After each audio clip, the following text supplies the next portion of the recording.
ভয়ঙ্কর মানুষ খেকো মাছ পিরানহা।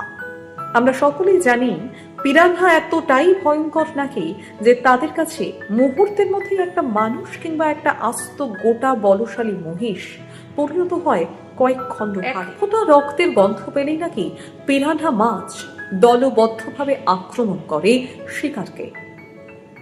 কিন্তু কিন্তু অল আর মে এক্স্যাক্টলি তাই। তাহলে সত্যি কি? পিরানহা মাছ মূলত দক্ষিণ আমেরিকা এবং অ্যামাজন অববাহিকা বা অ্যামাজনের মিষ্টি জলে পাওয়া যায়।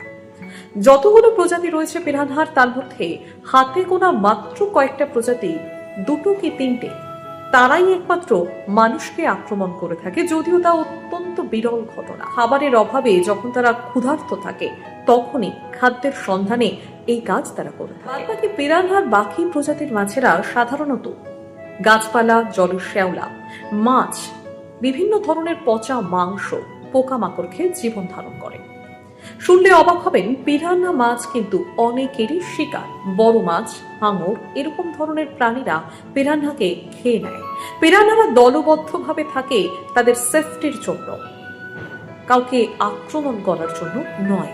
নানান ধরনের তথ্য এবং তোমাদেরও যদি মনে হয় কোনো বিষয় নিয়ে জানতে চাও, প্লিজ ওয়েলকাম।